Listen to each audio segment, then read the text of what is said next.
बुलढाण्यामध्ये एका अजब आजारानं नागरिक चांगलेच हैराण झाले। शेगाव तालुक्यातील पूर्णा नदीकाठच्या काही गावातील नागरिकांना अचानक डोक्यात खाज येते आणि त्यानंतर 3 दिवसात डोक्यावरचे सगळे केस गळून पडल्यानं टक्कल होतं। असा विचित्र आजार त्यांना होतोय। या आजारानं नागरिकांमध्ये अत्यंत भीतीचं वातावरण आहे। कालवड, कठोरा आणि हिंगणा गावात आजारानं 3 दिवसात अनेकांना टक्कल पडलंय।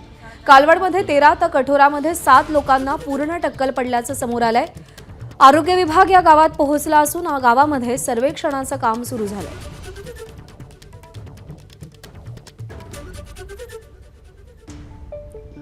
बुलढाणा जिल्ह्यातील शेगाव तालुक्यातील पूर्णा नदीकाठच्या काही गावांमध्ये एक नवीनच संकट उभं राहिलेलं आहे। या परिसरातील गावातील नागरिकांचे केस हे अचानक गळत आहेत आणि जवळपास 3 ते 4 दिवसातच नागरिकांना टक्कल पडत आहे। नेमका हा कुठला आजार आहे याबाबत या परिसरात अद्यापही माहिती नाही। असेच काही नागरिक आपल्या सोबत आहे की ज्यांचे केस गळत आहेत। काका, तुमचं नाव काय? सुभाष महादेव कळसकर। हे केस तुमचे गळत आहेत, कशामुळे गळत आहेत? हे कारण तर काही नक्की माहित नाही अजून। किती दिवसापासून झालं तुम्हाला? हे 8 दिवस झाले। किती लोक आहेत गावात? असे आहेत 20-25 लोक, काही स्त्रिया सुद्धा आहेत त्याच्या। स्त्री आहेत। काका, तुमचं नाव काय आहे? हे केस कशामुळे गळले तुमचे? हे कळत तसेच गळून राहिले ना ते होते पाण्यानं। काही आजार वगैरे होतात? नाही, आजार फाजार काही नाही। किती लोकांचे गळले तसे? नाही, 20-25 लोक आहेत। तर नक्कीच आपण बघू शकतोय की या परिसरात नागरिकांचे केस अचानक गळायला लागलेले आहेत आणि त्यामुळे त्यांना टक्कल पडत आहे।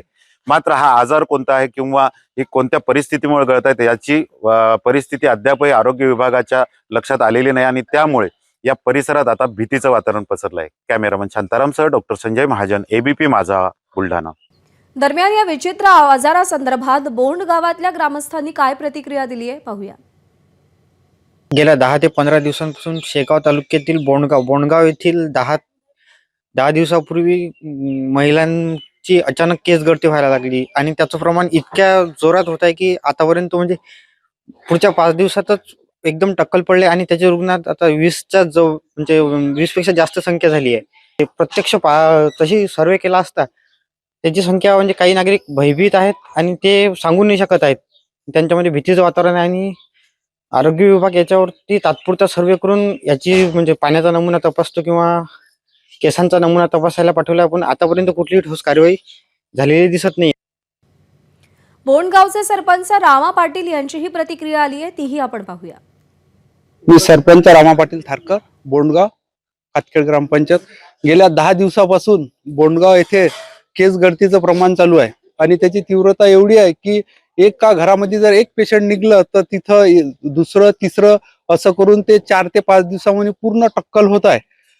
या संदर्भात मी DHO साहेबांना परवा दिवशीच पत्र दिलं, पण त्यांच्याकडून पाहिजे असा काही प्रतिसाद मिळाला नाही आणि आरोग्य विभागाचा असा ठोस काही इथं कोणती टीम पाठवलेली आणि काही पाठपुरावा असा काही दिसला नाही आम्हाला। एबीपी माझा, उघडा डोळे बघा नीट।